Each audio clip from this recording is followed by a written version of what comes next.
Hello everyone, Gold Digger Steve here, San Diego, California, May 28th, 2014. Today I want to show you my backyard recirculating sluice that I put together. I've got it set up on my patio. We're going to take a break. I'll show you how it works, how I built it, and we'll run some material through it. I'm using the Keen A51. I believe it's the A51 model. Little brother to the A52. This is a 36-inch sluice. It has the assay mat, which I'll show you is very important to keep an eye on that as you're processing your material.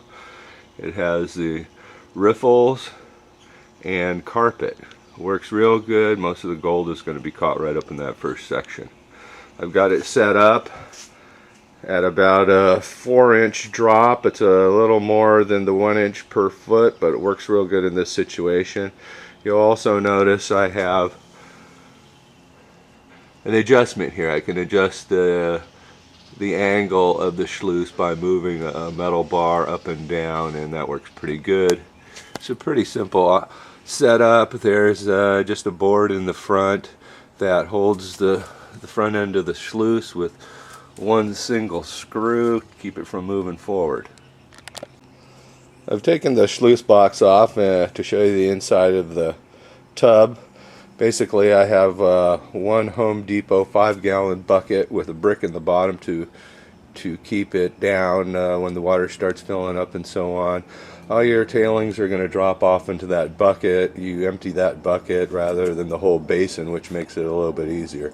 Some silt will get out of the bucket and be on the bottom of the basin, so at the end of the day or every few days you need to clean out your basin of all silts and so on. I'm using a Harbor Freight sump pump. It works pretty good. It's electrical powered. Just plug her in. I have a switch here on the post that I turn on to activate it. Real handy. I made a little table on the back of my setup to hold tools, magnifying glass samples. I want to show you this pump box. Basically this is an extra tall bucket, and the reason I use the extra tall bucket is I keep the water line down below the top of the bucket so no floating debris and so on gets into the pump. The water is drawn from the side below the water line through this drain basket, which is available at Home Depot. You could add an extra screen to that if you had a problem with your nozzles getting clogged and so on from a lot of debris, but I found this works pretty good for me. Now it just sits in there like so in the back. I've got the intake towards the rear just to kind of keep it out of any silt coming out of the bucket. You can see the frame is just a 2x4 frame. The idea with that, if anyone's ever filled up one of these plastic buckets before, they know how the sides tend to buckle out. This keeps it all contained. Works real good. I'm using a 45-gallon tub. Plenty of water for this operation.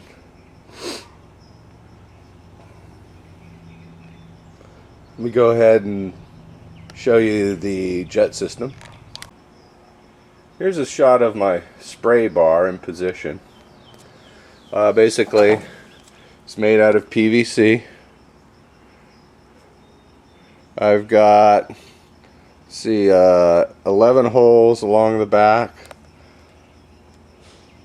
3 on the side, 6 on the front spray bar, and you can adjust the amount of holes that you put on your spray bar based upon the size of your sluice box. It's just made from PVC.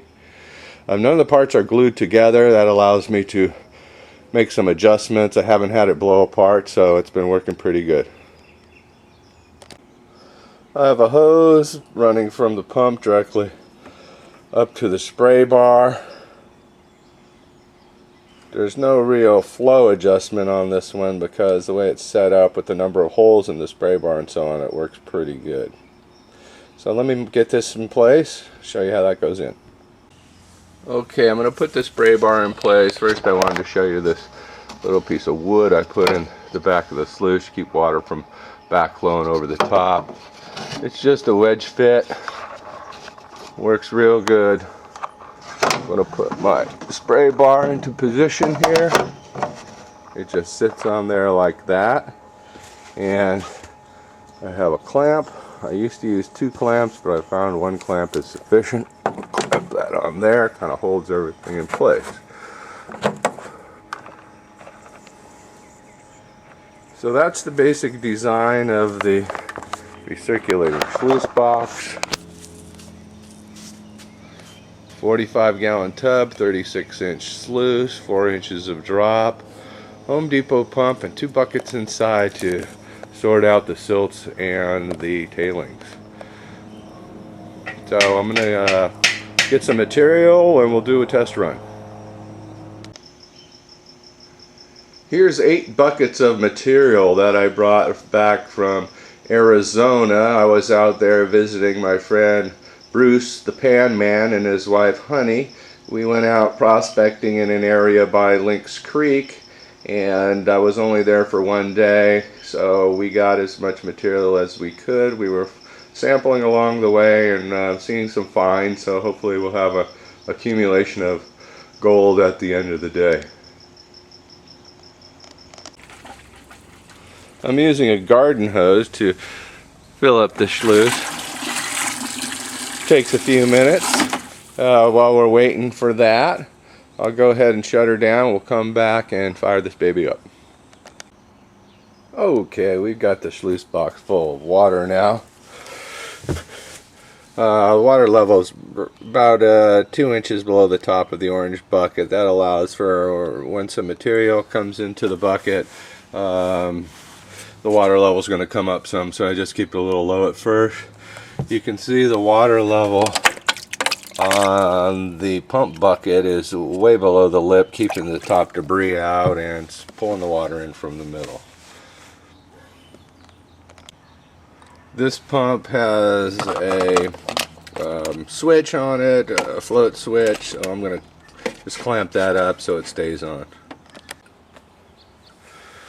Okay, here we are, everything's set up and ready to go. I'll move into position and get her fired up. We've got a switch, sure if you can see it right here by the post. I flip the switch, there she goes. I'm just going to let it run for a little while to get everything wet, get it loosened up. I'm also going to add a little bit of dishwashing soap to reduce the surface tension, make sure none of the gold slips away. I've got a small scoop that I like to use. I used to use a trowel, but this gets into the buckets a little better, and we can shake the material in here. So, I'm going to zoom in and let's get started here. Here's a shot of the spray nozzles in work. I found this is the best adjustment. I've got the front bars spraying back, side bars converging in the middle, and the rear spray bars at an angle which provides the best flow and most continuous flow down the sluice. You can see that I'm getting pretty good action over my ripples here, creating a low pressure zone behind each ripple, and there's a space there for the material to drop out before it hits the next ripple. I found most of the gold is trapped up in the front, a couple sections as it should be, so everything seems to be working real well.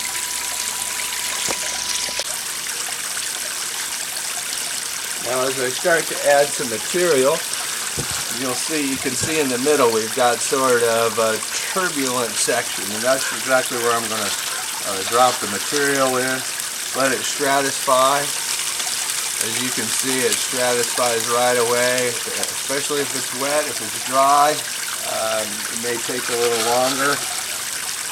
I mean, if it's dry, you need to go a little slower because it has a tendency to float off, and you want to make sure everything's stratified. I'm just going to keep adding material. What I've noticed with this sluice box is it creates a couple spaces by the edges where it flows real well. It starts to back up in the middle a little bit like this. I start to add it to the edges until it clears out.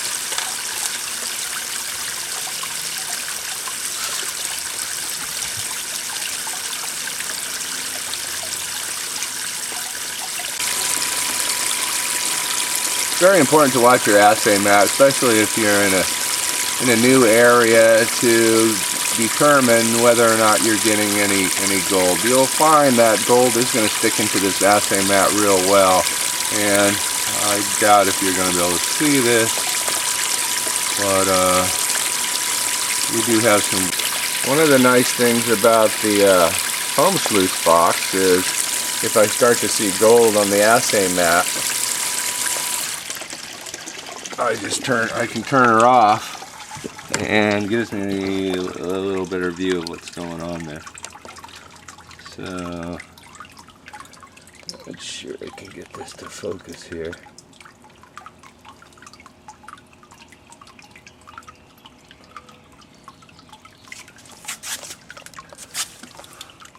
At this point, you'll just have to trust me. There is some gold starting to show up in the assay mat. If we'll run some more material. If it becomes a little more apparent, then we'll go ahead and try and get a zoom in on that again. Okay, I'm still on my first few scoops out of my first bucket. This shot will give you an idea of how the riffles are working.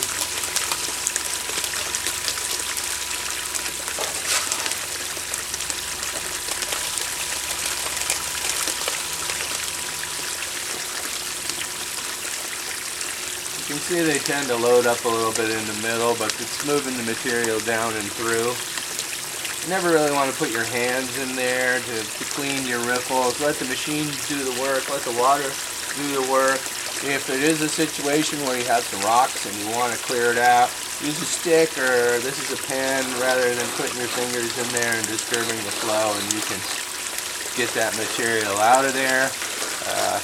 I generally don't worry about it if it isn't backing up to the next riffle. So if you want to let it go, it'll continue to move the material out. I haven't had a problem with a little bit of backup. Most of your gold is going to get trapped right in front of this ripple or in front of this ripple down here, so you don't have to worry so much about.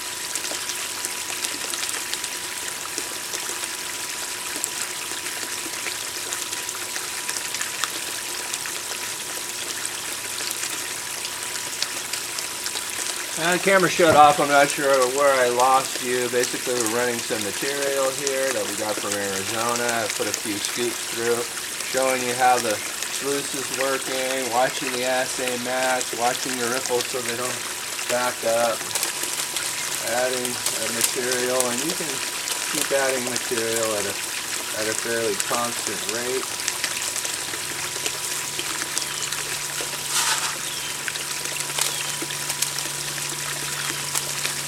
Pretty much as fast as I can scoop it in like this. I just shake it a little around. If it's real dry, you can grab some of the water from your spray bar, but it's better if you can drop the material right into that section of turbulence there and let it stratify.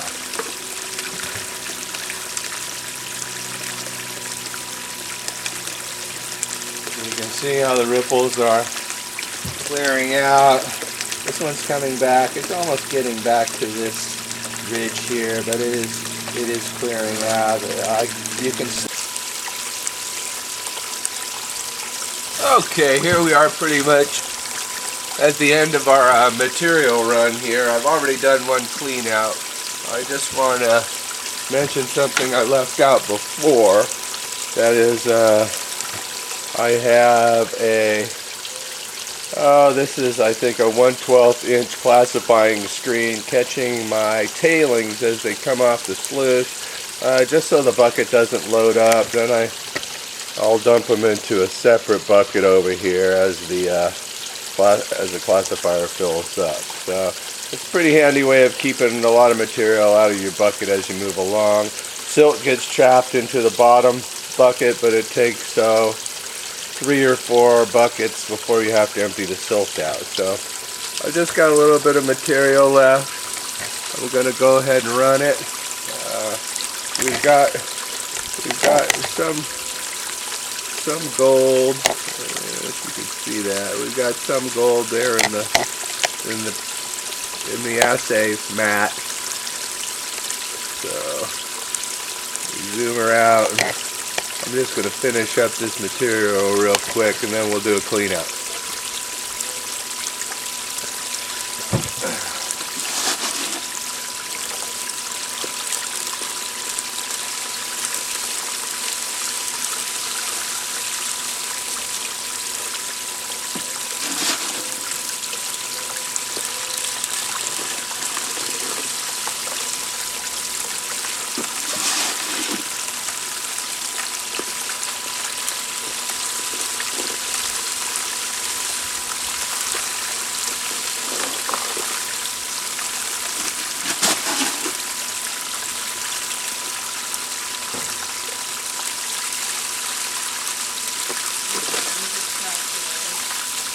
What? Which friend? Oh.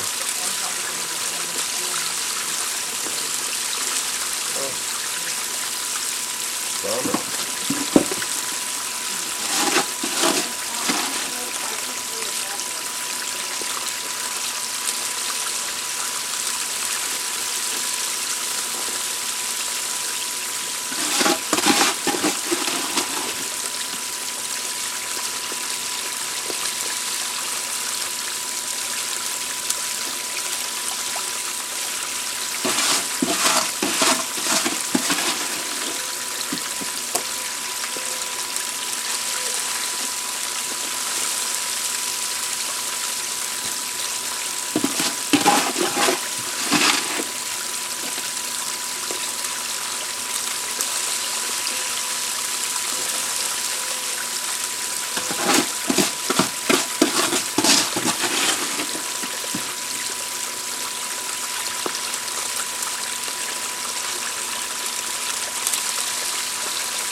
That's pretty much the end of the material there.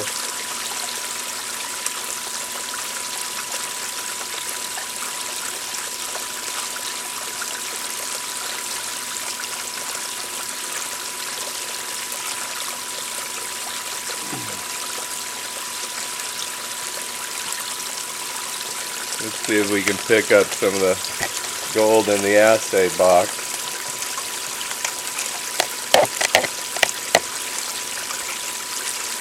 I don't know if you can see that. There's some flecks there. I'll shut her down for a minute and you can get a better look.